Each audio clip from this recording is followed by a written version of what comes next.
international viewers and participants, we are very happy to open the last and third day in the Agnon first international festival.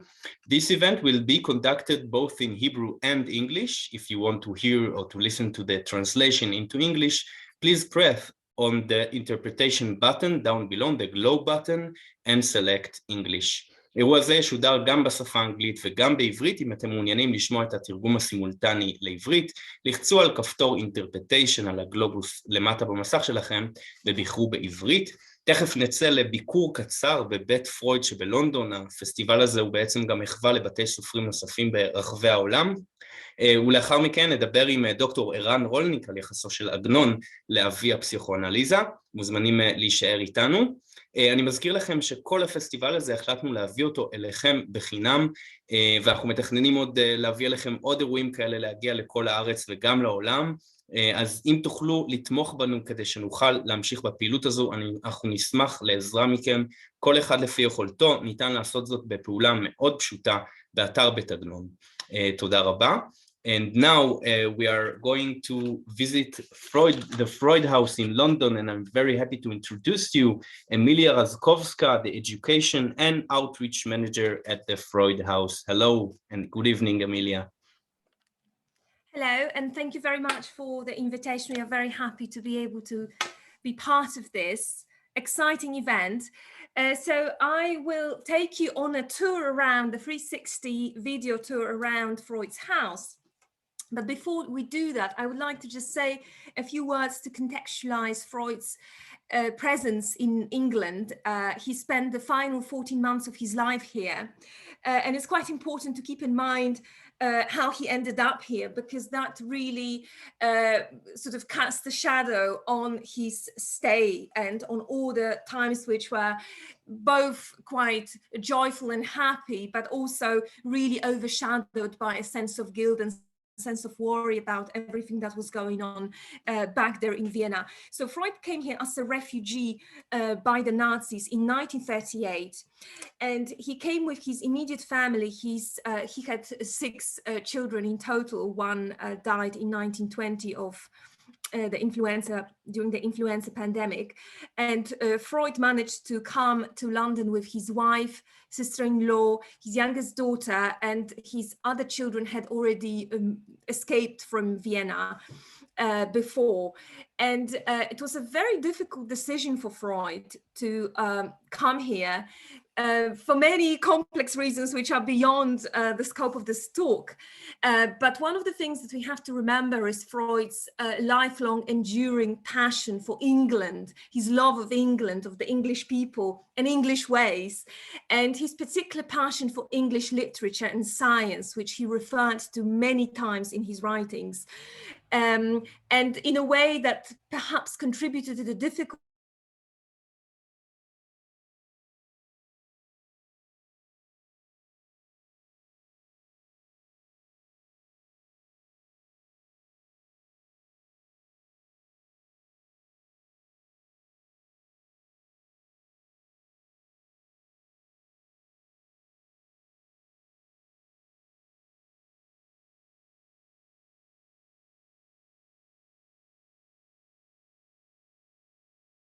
.33 operations on his mouth. So he was generally quite frail, and yet he made the point of continuing writing and continuing being active as much as he could. This is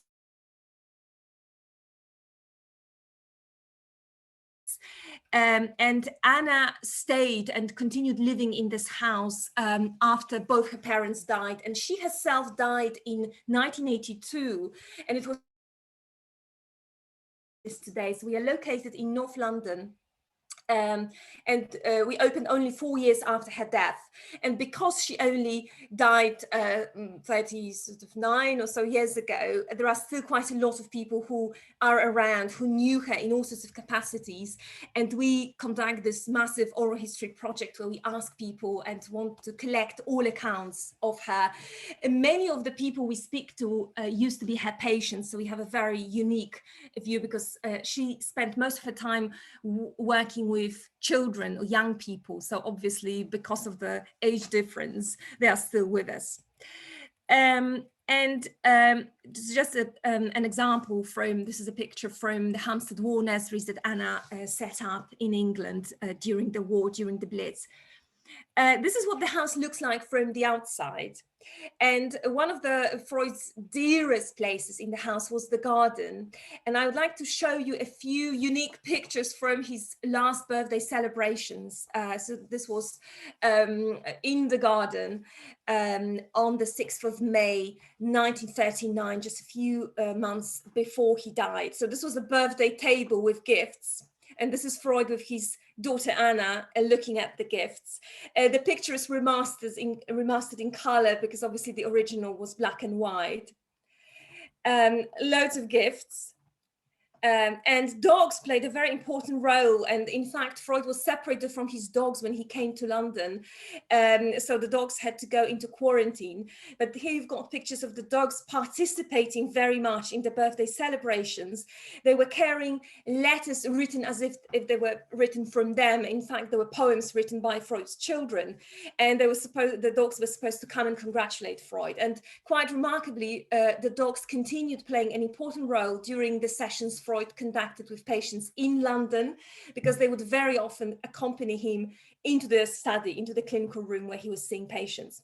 Before we see the study, so you can spot a few differences. This is what his study in Vienna looked like. We only know it historically. There is a Freud museum back there in Vienna, but it doesn't have any of the original collection, any of the original furniture.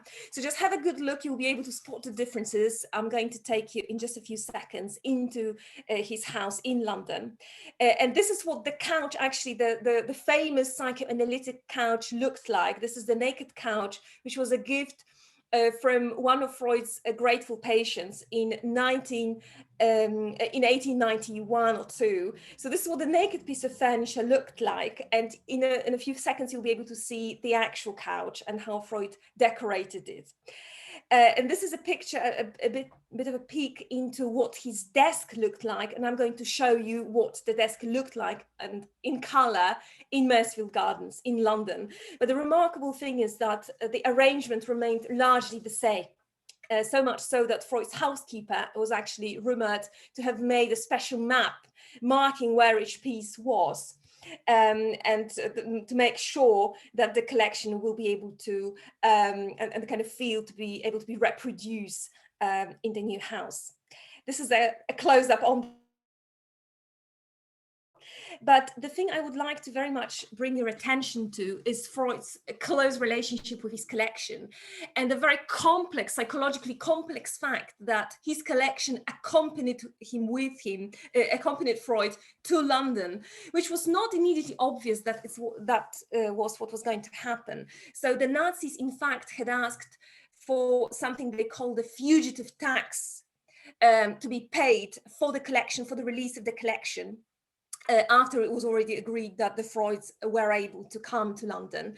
So Freud was unable to pay it, obviously, because they had already confiscated everything he had. It was Princess Marie Bonaparte, his close friend and a fellow psychoanalyst, who came to the rescue. But what's quite remarkable is that the Nazi did release the collection, which was a bit of a surprise to everybody. But since it wasn't sure whether they would release it, Princess Marie, who had a diplomatic passport, offered to smuggle something particularly valuable to Freud and take it safely to London in case he were to lose the entire collection. So of about 2,500 pieces Freud amassed in his lifetime, he chose those two pieces which were smuggled by Princess Marie. This is the Roman bronze sculpture of the Greek goddess Athena, the goddess of war and wisdom, that Freud particularly loved, and the Chinese jade screen. This is actually an early 20th century manufacture, but of original Chinese jade screen. And interestingly, it features a Chinese character for longevity, but sadly Freud's Freud amassed quite a collection of jade objects. He was a huge fan of jade, but sadly he was not really very immersed in research about Chinese culture, at least not as much as you would have expected from someone who collected so many Chinese objects. So now keep these things in mind, and I'm going to show you, we're going to go on an actual virtual tour. So we're going to find ourselves in Freud's study very directly. So here we are, and the arrangement was different from how he had things in Vienna, in that this is a big open space which sort of brings together Freud's study and library with the desk and his clinical room, so represented by the couch. And in Vienna, he had 2 adjacent rooms, and originally here he had 2 adjacent rooms as well, but he chose to have it all together. So his son, who was an architect, helped this dream come true. And it's really remarkable if you think about it, because the couch and the desk stand for the 2 aspects of Freud's professional career: Freud, the clinician, and Freud, the writer. And he actually, which is probably not a surprise to many of you who may have read his writings, is that Freud identified with the desk far more than he identified with the couch. So his biggest joy was to be able to write about the things that he found out during the clinical sessions with his patients. So this is the close-up on his desk, and you can see the remarkable similarity between the arrangements in Vienna and in London. These figurines played a massively important role for Freud, both on a personal level and professionally. He started collecting antiquities. Well, the pieces on the desk were deemed to be his favorite ones. That's what we know. He started collecting antiquities when he was about 40, soon after the death of his father. And so a lot of biographers speculate that there was something about filling the important void and having something that he could control. Obviously, antiquities were much cheaper at the time, so this was not exactly a statement of status. But Freud developed a learned interest in archaeology. He was following the excavation works, and in fact, a lot of the books you can see in his study, we have about 1,200 books here out of the, this is about half of the original collection, more or less. So these books were handpicked by Freud, the ones that he wanted to take to Vienna. And as you can see, there are shelves and shelves of antiquities, about 2,500 in the entire collection, arranged quite neatly. You've got all sorts of pieces. And Freud had a very deep relationship with, he knew about every single one of them as much as he wanted to know. Many of them were authenticated by his friends who were archaeologists, but there were also some fakes in the collection. The antiquities continue lining up in the other side of the room, which was more for receiving visitors. You've got 2 armchairs. There was also a little table which has been removed. And unlike the rest of the house, this study is very well preserved. It is literally what it was when Freud lived here. As far as we know, his daughter Anna didn't really use this room for her own purposes or for her own sessions. So she very much kind of locked it up and kept it only for ceremonial purposes after Freud died, whenever she wanted to give a special lecture or show a VIP visitor. But otherwise she practiced on the top floor of this house when she worked with adults. But when she was working with children, it was in the house next door. So as you can see, there's all sorts of pieces in the collection. And if you would like to see more of them, you can go to our website and see this virtual tour again, obviously not narrated, but you'll be able to navigate it. And we also have a searchable collection section of the website where you can have a look at some of those pieces in more detail. Freud developed this immensely important metaphor about his role as a psychoanalyst. So he very much became a psychoanalyst despite his himself, because he was actually most interested in conducting neuroscientific research. But in a way, this was a lucky coincidence, or turned out to be. Freud compared the role of a psychoanalyst during the session to the job of an archaeologist digging deeply into the soil to bring up something which had been buried there a long time ago, something repressed, if we compare it to the psychic material. It's quite remarkable also that he chose to put those 2 pieces of furniture, symbolic of the 2 aspects of his personal passions and professional life, so incredibly close together. So this is where he would continue practicing. And this is how he decorated the couch. There were quite a lot of people in Freud's family who were in textile industry. So this is where he got all those amazing carpets and cushions. And as you can see, the chair in which he would sit during the sessions, as he would always sit behind the patient, was quite well worn. So, and indeed, he would spend many hours working there, sometimes as long as 12 or 11 hours a day.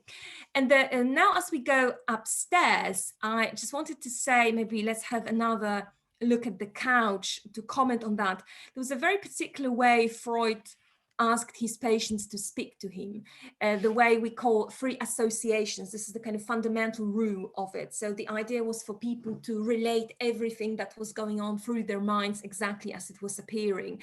And this became something that a lot of artists took on and became very inspired by, particularly surrealists. So they found ways of working this way in terms of visual arts, but also obviously the stream of consciousness literature sort of largely draws on that.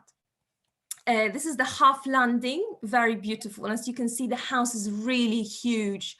We obviously had to make changes to the rest of the house. So it is quite different from what it was when Freud lived here. But the study that I showed you downstairs, it's still the same. So we've got a lot of sort of educational slash exhibition rooms. At the moment, we have an exhibition about Freud and the pandemic of 1918, 1920, which claimed the life of his beloved daughter, Sophie. But I'm going to take you to the Anna Freud room. So this is the room that is a curatorial creation. It's not really what it looked like when Anna Freud lived here, but it has a lot of interesting objects that belonged to her. So particularly her desk and the couch. So this couch is the one that she was using with adult patients. The children generally would use a special magic carpet on which they were asked to sit and offload whatever they wanted to share, or she was using play therapy and other interventions, educational, pedagogical, psychological interventions with them. But some adolescents, and particularly adult patients, would come here and use the couch on the top floor of this building. One of the most famous patients she saw here was Marilyn Monroe. And this is her working desk. Just like Freud, Anna also was writing quite a lot and writing in both English and German. And Freud got a Goethe Prize for his literary endeavors. Well, and that was nothing like that for Anna. But something sort of perhaps closest to literary endeavors you can find in this lovely typing machine on her desk. And it's a very beautiful letter, and I would like to just read you quickly a small fragment of it, because it says something incredibly important about what both Anna and her father Freud believed to be the most important way of preparing for a career in psychology or psychoanalysis. And it reflects their lifelong passion for literature. Freud read so much since he was very little. He was a particular fan of Shakespeare, but as a child he was reading a lot of Jonathan Swift, Gulliver's Travels. Cervantes was his absolute passion, so much so that Freud and his close friend at the time learned a bit of Spanish. Actually, they knew it quite well enough to exchange correspondence, and they established some sort of secret society where they used Spanish in order not to be understood by other people. He also liked poet Dostoevsky, and he often actually wrote about writers and engaged with literary legacies. So what Anna writes here, this is a response to a letter by one of the people who wanted very much to know what the best preparation for a career in psychoanalysis would be. And this is how the letter reads. You ask me what I consider essential personal qualities in a future psychoanalyst. The answer is comparatively simple. If you want to be a real psychoanalyst, you have to have a great love of the truth, scientific truth as well as personal truth. And you have to place this appreciation of truth higher than any discomfort at meeting unpleasant facts, whether that belong to the world outside or to your own inner person.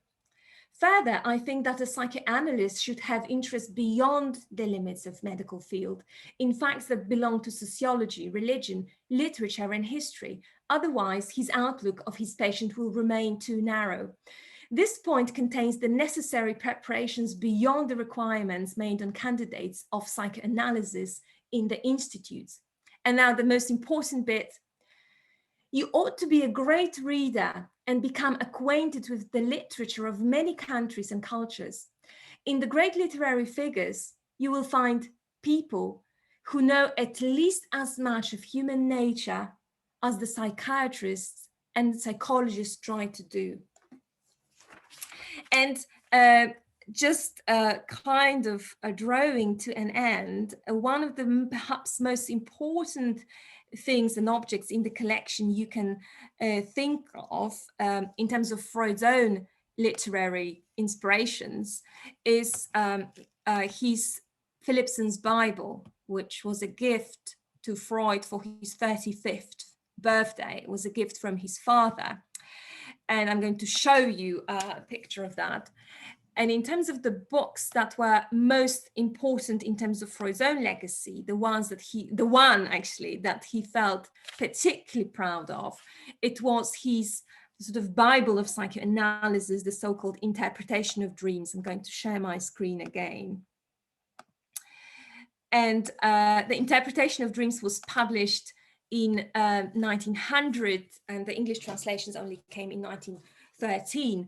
And this is a book that became massively inspiring for to generations of visual artists and also writers. And this is, as the title suggests, this is very much a book about the interpretation of dreams. But for Freud, the interpretation of dreams was the so-called royal road to understanding the unconscious, to kind of put it briefly. And so the book is very much about much more. It is a result of his the first few years of his clinical practice, but also it anticipates his future legacy, where the unconscious and the study of the unconscious became absolutely central. And I chose this quote because, this quotation, because I'm aware that Agnon was also, and I found a beautiful quotation somewhere where Agnon refers to the Bible as the particular source of inspiration when he was a child. So this is what Freud said in his autobiographical study. My deep engrossment in the Bible story, almost as soon as I had learned the art of reading, had, as I recognized much later, an enduring effect upon the direction of my interest. And this is a photograph of the original dedication that Freud's father wrote to him. So this is in Hebrew, and Freud didn't really know Hebrew, and this was a fact that he found very sad. He wished he knew. He knew a little, but not enough, and that's why it is thought that this had to be translated to him. And there's even English translation that was made by Freud's one of Freud's half brothers, who was actually living in Manchester. So I would like to just read a little bit of that. So Freud's father is writing to him, at the age of 7, the Spirit of Lord began to move you and spoke to you. Go read the books I have written, and they will break open to you the fountains of wisdom, knowledge, and understanding. The book of books is the well that sages digged. And the interesting reference to the digging, which Freud very much referred to in terms of what psychoanalysts should do. So the idea of digging deeply underneath.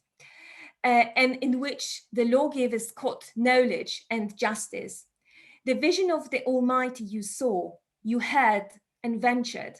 You ascended and rode upon the wings of the Spirit. From then on, that book was hidden like the broken tablets in an ark with me. On the day you attained your 35th birthday, I bound it in a leather binding and named it Spring Up, a well-sing year unto it, and dedicated it to your name and for remembrance of love. From your father, who loves you an eternal love, Jacob, son of Rabbi Shlomo, Freud. And the interesting thing about this edition of the Philippson's Bibles is that it contains a lot of very interesting drawings. And Freud again refers to those drawings when he describes one of the dreams. I think we're running out of time, so I won't read the actual dream, which is quite long. But in any case, there was a dream he had, which he describes in a lot of detail in the interpretation of dreams, where he refers to some creatures which appeared on his mother's head, and he refers it very specifically to those pictures and illustrations from the Philipson's Bible that he felt very close to. And he also collected quite a lot of similarly looking figurines of birds and falcon-headed figures. You can find quite a lot of them in his collection. And I think that's going to be all I have the time for, but I'll be very happy to take any questions. Thank you so much, Emilia, for this tour. I feel like we need more time for it, but this is our time frame.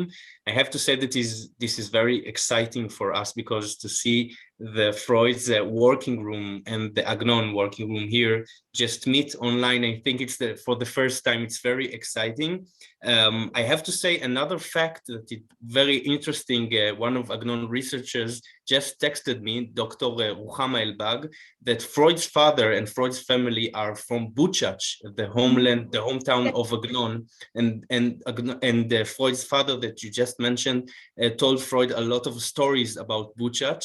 And the next event we are going to visit Buchach, so this is very exciting for us, that there is a kind of a hometown relation also between the two big figures. I want to thank you so much, and I want to say to our audience, go visit Freud's house in London. Sounds very interesting. Thank you so much, Emilia, from the Freud Museum. I'm just including a link if anybody wants to go back and have another go around the virtual tour. It's self-navigation. So if you go under that link, you can click, there's a link to virtual tour on the right, so you can see it again. Thank you. ועכשיו אנחנו נעבור מכאן לתפיסתו של עגנון את פרויד. נעבור לפסיכואנליטיקאי וההיסטוריון ערן רולניק, בבקשה.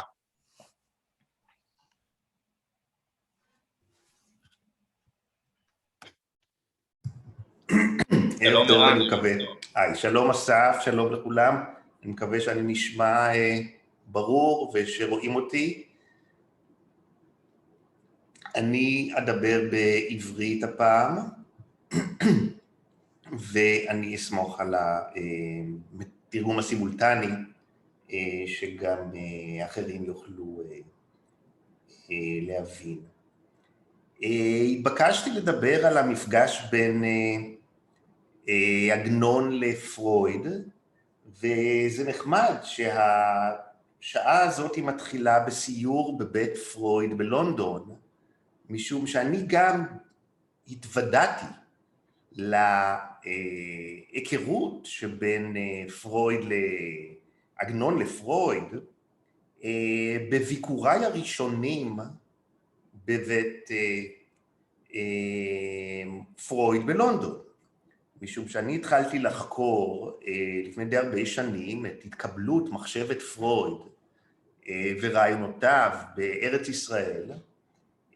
כל הדרכים הובילו לארכיון מוזיאון פרויד בלונדון, ושם, למרות שזה לא נכלל בסיור הווירטואלי היפה שזה עתה ראינו, באחד החדרים מתחבא אחד הארכיונים החשובים ביותר להיסטוריה של הפסיכואנליזה ולהיסטוריה של התקבלות הפסיכואנליזה. ולכן זה לא מקרה שהפעם האחרונה שאני ביקרתי בבית מוזיאון פרויד בלונדון הייתה לפני 9 שנים בערך, 8 שנים, כשהוצאתי את הספר שלי על התקבלות פרויד בארץ ישראל, ושמחתי לחגוג את צאת הספר הזה בבית פרויד בלונדון. מה בדיוק גיליתי שם שנתן לי את את קצה החוט לחקור ולהתעניין במפגש האינטלקטואלי כמובן בין פרויד לעגנון? גיליתי ששמו של עגנון מופיע מדי פעם ברשימות שמקס אייטינגון, תלמידו של פרויד, מי שמהגר בשנות ה-30 לארץ ישראל לירושלים, ומקים בירושלים את החברה הפסיכואנליטית הארץ ישראלית, גיליתי שברשימות שאייטינגון מעביר מדי כמה שנים, מדי שנה, שנתיים, להתאחדות הפסיכואנליטית הבינלאומית, ישנה רשימה קטנה שנקראת רשימת ידידי החברה הפסיכואנליטית הארץ ישראלית. ושמו של עגנון מתחיל להיזכר בקביעות, היכן שהוא בראשית שנות ה-30, 33, 34, ממש בהתחלה, מופיע שי עגנון כידיד של החברה הפסיכואנליטית הארץ ישראלית. הדבר הזה הצית את סקרנותי, משום שאני לא דמיינתי היכרות פרסונלית שכזאת בין עגנון לפסיכואנליזה, התחקתי קצת יותר אחרי הקשר ביניהם, וגיליתי בהיבט הביוגרפי קשרים אישיים בין עגנון למקס אייטינגון, בין אשתו של עגנון למקס אייטינגון, ואפילו בין אחייניתו של אשתו של עגנון למקס אייטינגון. פחות נוגעת לענייננו, אבל בכל זאת דמות מוכרת בהיסטוריה של הפסיכואנליזה, פרידה פרום רייכמן, מחלוצות הפסיכואנליזה בהיידלברג, שגם היא קשורה למשפחת עגנון. הקשרים האלה האישיים הם כמובן חיוניים להבין התקבלות של תיאוריה בצעדיה הראשונים במקום משונה כל כך כמו פלסטינה המנדטורית, ולהיכרות עם אדם בשיעור קומתו של עגנון והופעתו ברשימת ידידי החברה הפסיכואנליטית הצעירה, בוודאי הייתה חשיבות לביסוס מעמדה של הקבוצה הזאת. אבל הרי אנחנו עסוקים, ובזה התמקדתי במחקר שלי, במפגש באמת לאו דווקא במישור האישי, אלא במפגש הרוחני, במפגש העקרוני הייתי אומר, בין יצירתו של פרויד, בין מחשבת פרויד, לבין יצירתו של הסופר הגדול. וכאן באמת המסלול הוא קצת יותר עקלקל, והתמונה היא קצת יותר מורכבת. תראו, ספרות, בין שמדובר בספרות העברית לספרות העולם בכלל, תמיד מלאה ביצרים, תסכולים, נפשות רצוצות, ואפילו בפצעי ילדות ובמשאלות מיניות בלתי ממומשות. כן, גיבורי הספרות חולמים, עוגבים, הוזים, מתייסרים ברגשות חרטה ואשם, ואפילו משתגעים. וכל זאת הם עושים גיבורי הספרות, הפלא ופלא, שנים רבות לפני שזיגמונד פרויד בא לעולם. פרויד היה ער לעובדה הזאת, ובאחד המקומות הוא אפילו כותב, טוב שנזכור לפעמים שאנשים נהגו לחלום עוד לפני שהפסיכואנליזה נולדה. עגנון שייך לקבוצה קטנה של סופרים עבריים, שההתעניינות בזיקתם למחשבת פרויד הופכת החל משנות ה-30 לאחד מסימני ההיכר של העיון ביצירתם, על ידי קוראיהם ועל ידי מבקרי הספרות העברית לדורותיה. אפשר להוסיף לאותה רשימה גם את ביאליק, גם את ברנר, ובתקופתנו אנו, גם יש סופרים חיים בינינו שיש איזו משיכה לעיון פסיכואנליטי ביצירתם, שהיא כאילו מזמינה סוג כזה של קריאה. אפשר להזכיר את א' ב' יהושע, את דוד גרוסמן, והרשימה עוד ארוכה. הייתי אומר בצורה גורפת, שביקורת ספרות פסיכואנליטית הופכת כבר בשנות ה-20 של המאה ה-20 לאחד מסממני ביקורת הספרות העברית. ואפשר להעלות כל מיני השערות, מדוע זה הופך לי איזה מין תחום התמחות, החל ממחקריו של דוב סדן, ועד לימינו אנו, למחקריהם של מנחם פרי ותלמידיהם, יש בארץ ישראל 100 שנות מחקר ביקורתי, ספרותי, שנשען בצורה כזו או אחרת על מחשבת פרויד וממשיכיו.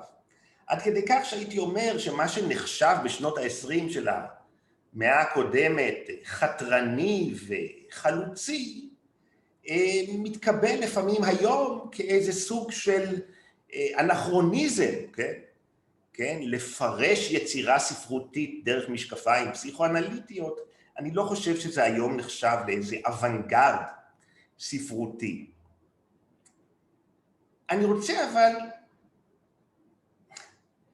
לקחת אותנו קצת ליצירת עגנון ולנסות לבדוק האם מעבר לעובדה שעגנון הכיר פרויד, הכיר את תלמידו החשוב, מקס אייטינגון, אולי אפילו נמצא באיזה סוג של מתח ביחס לתוצאות ההיכרות הזאת של תלמידו ואשתו, כן? אבל הרגע שמענו שאנליטיקאים נוהגים להגיד שזה טוב לקרוא ספרים אם רוצים להיות אנליטיקאים. האם טוב לקרוא בפרויד אם רוצים להיות סופר? האם יש איזה ערך מוסף להיכרות אינטימית עם מחשבת פרויד, או אולי אפילו להיכרות אישית ולהתנסות אישית בפסיכואנליזה, בהתהוותו של סופר? אני חושב שאם היינו שואלים את עגנון, היינו מקבלים תשובה מורכבת.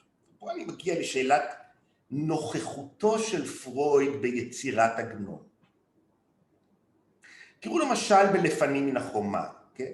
עגנון מספר שם על חבר שיצא לחוצה לארץ ללמוד תורה אצל פרויד, או אצל יונג, או אצל אחר מאותם שביקשו לקעקע את חיינו.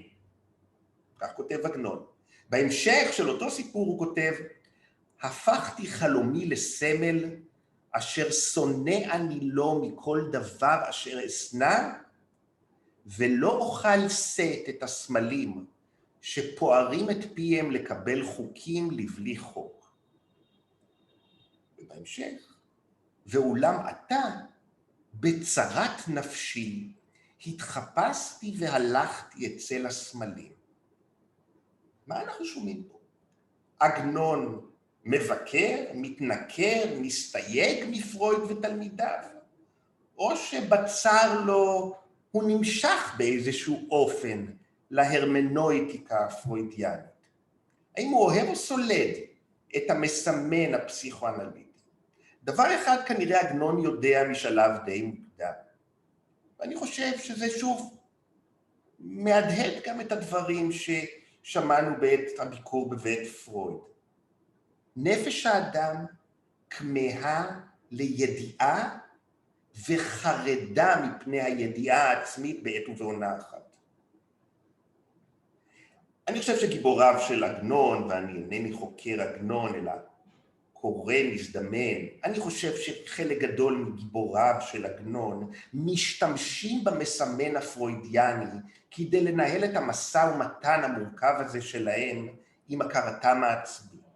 לפעמים הם נזורים מפני עצמיותם, ולפעמים הם כמהים אליה ואף זקוקים לה כאוויר לנשימה. יש יוצרים שיש להם דיאלוג גלוי עם מחשבת פרויד, וישנם כאלה שהדיאלוג שלהם מוסתר מאיתנו, אולי אפילו מוסתר מאיתם, מהם. האיכות של הדיאלוג של עגנון עם פרויד, האיכות של הדיאלוג שכל יוצר או מחבר עם פרויד, תיקבע במידה רבה לא על ידי אזכורו או אי אזכורו של פרויד, בהתלהבות או בביקורתיות לדעתי. היא תיקבע על ידי האופן שבו הקורא קולט חלקים ביצירה, שהמחבר לא היה ער להם או דחה אותם. אני אתן לכם דוגמה. באחד הנוסחים המוקדמים של פנים אחרות, מספר מיכאל הרטמן, גיבור הסיפור, לטוני גרושתו חלום. מצוין שם שמיכאל הכיר לה טובה שלא פרשה את חלומו על פי פרויד וסיעתו. יפה היה לו חלומו כמות שהוא, כשלג קודם שנתמסמס. האם עלינו להסיק מכך שעגנון מתנגד לפירוש החלום על פי פרויד? האם התנגדותו של מיכאל לפירוש פרוידיאני של חלומו היא התנגדות לזיהוי מצמצם בין משמעות החלום ובין מה שטמון בתוכו, תוך כדי התעלמות ממשמעות? האם באמת עגנון סבור שטוב יהיה לו לחולם להניח לשלג לכסות את חלומותיו? עגנון כביכול מעמיד זו מול זו עמדה פרוידיאנית אל מול עמדה אנטי-פרוידיאנית. למה הוא עושה את זה? אני לא חושב שהוא באמת יש לו קטטה אמיתית עם פרויד. אני אגב לא בטוח שהוא היה ממש בקיא במחשבת פרויד. פרויד הוא מסמן של יחס מורכב, איטי מסוכסך, איטי נלהב לעולם הפנימי. קחו למשל אפילו את דמותו של דוקטור לנגזם בסיפור פשוט. מרבית חוקרי פרויד שאני מכיר, קוראים את דמותו של דוקטור לנגזם כאילו מדובר באיזה מין, כמעט הייתי אומר פרודיה, או לפחות אירוניה, על המטפל הפרוידיאני. מין היפוך של דמות המטפל האנליטי. אני לא בטוח שככה אני קורא את זה. אני חושב שדרך דוקטור לנגזם אפשר לראות שעגנון הוא לא מתנגד ולא חסיד. עגנון עסוק במפגש בין הרופא לחולה, והוא יודע שלמין הופעתו של פרויד, המסמן הפרוידיאני, המפגש בין רופא לחולה, שינה את פניו. והשאלה האם הרופא אטום עבור מטופלו, או שהרופא מסיח בפני מטופלו ופותח בפניו את צפונות נפשו, היא באמת שאלה משנית, ולדעתי גם להפוך את דוקטור לנגזם למטפל לא פרוידיאני, זה לסלף קצת את לב ליבו של המפגש האנליטי, הפרוידיאני, שיש בו הרבה מן הגילוי של הרופא בפני המטופל. אני חושב שכדאי להבחין, כשאנחנו חושבים על יחסו, זיקתו של עגנון לפסיכואנליזה, להבחין בין פסיכואנליזה לבין פרוידיאניזם. עגנון בוודאי ביקורתי כלפי הפרוידיאניזם, כמין מפתח קסמים לפתוח את צפונות נפשו של האדם או צפונותיה של היצירה הספרותית. אבל עגנון הוא בשום פנים לא עוין את מחשבת פרויד, ואת רוחה של הפסיכואנליזה, הייתי אומר כרוחה של המחשבה המתעניינת במסתורין של החוויה האנושית. כאמור, כשדוקטור לנגזם מרפא את הירשל משדיונו, תוך שהוא מגולל באוזניו פרטי פרטים את קורות חייו שלו, הוא עדיין פועל במסורת של ריפוי בדיבור. לטעמי הוא פועל במסורת פרוידיאנית. עגנון לא מלבין פניו של פרויד, כשהוא מציג תיאוריית ריפוי של דוקטור לנגזם. הוא מגלה את פניו של הריפוי הפסיכואנליטי, כפי שהיה מאז ומעולם, מפגש בין נפשות המתקרבות זו לזו. כך גם אני חושב ביחס לאותה סוגיה רחבה שהוקדשו לה באמת הרבה מחקרים, סוגיית החלומות אצל עגנון. כאמור, העניין בחלום לא התחיל עם פרויד, והמילה האחרונה כמובן לא נאמרה בפסיכואנליטית על החלום. אבל יש משהו בחלום העגנוני שמתכתב עם המחשבה הפסיכואנליטית, במובן זה שהחלום בעת ובעונה אחת הוא אישי מאוד ואוניברסלי מאוד. הוא מכיל אלמנטים סובייקטיביים מאוד, אבל גם כולל בתוכו גם איזו אמת גדולה יותר, מן האמת הסובייקטיבית של החולם. אז מי הוא אפוא המספר הפרוידיאני, בין שמדובר במספר העגנוני או במספר פרוידיאני אחר? אני חושב שמספר פרוידיאני, ומבחינתי המספר של עגנון עונה בהחלט על הקריטריונים האלה, הוא מספר שמכיר בכך שליצירה ולגיבור של היצירה הספרותית יש שאיפות משל עצמם, שהם יכולים לחשוב על עצמם אחרת מכפי שהסופר עצמו חושב עליהם. המספר הפרוידיאני הוא לא מספר כל יודע.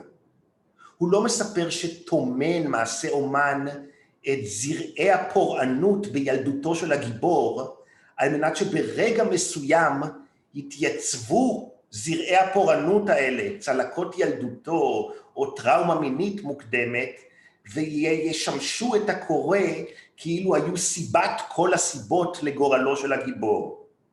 זה לא מה שמאפיין מספר פרוידיאני, וזה לא מה שמאפיין את הגיבור העגנוני. המספר הפרוידיאני ניגף מול כיווני ההתפתחות הבלתי צפויים של הרומן. הוא מתמסר לכוחות הכבידה של הלא מודע, שמתרגשים על היצירה בנקודה שבה היצירה מתחילה לגלות שאיפות משל עצמה. המספר הפרוידיאני, אם לקחת את כל המהלך הזה ולקבץ אותו, הוא מכיר בכך שכל מה שאנושי נשען על יראת כבוד למסתורין של האדם. אז אני מרשה לעצמי לסיום דבריי, להפליג קצת בדמיון, ולהפוך לרגע את השאלה, ואומר לעצמי, אוקיי, אמר עגנון מה שאמר על פרויד, אבל מה פרויד, שלא פגש את עגנון, מה פרויד היה אומר על יחסו של עגנון לפסיכואנליזה? אז ראשית, בשונה מעגנון, שנטה קצת להתכחש להיכרות שלו את תורת פרויד, פרויד לדעתי היה נהנה מסיפוריו של עגנון. ולא מן הנמנע שהוא היה אומר עליו דברים דומים לאלה שהוא אמר בשעתו על דוסטויבסקי. הוא אמר עליו, הוא לא נזקק לה לפסיכואנליזה, משום שבכל שורה שכתב הוא מגלם אותה. אז תודה רבה. תודה רבה לך, דוקטור ערן רולניק, על הדברים המאלפים. אני רק אציין שבספרייה שמאחוריי כתבי פרויד מוחזקים, זה אומנם בחלק בתוך הספרייה שעגנון אמר שזה החלק של אסתר אשתו, אבל אני בטוח שהוא עיין בזה גם, או שהיא הקריאה לו מתוך כתבי פרויד. המון תודה לך על השיחה הזאת, and thank you, Emilia, for the short tour in the Freud house in London. אנחנו נתראה פה שוב בשעה 7 במפגש של סופרים אוקראינים. אתם יכולים להישאר באותו הלינק ולקחת הפסקה מתודית ולהצטרף אלינו כאן בשעה 7. תודה רבה שוב ושיהיה ערב נעים.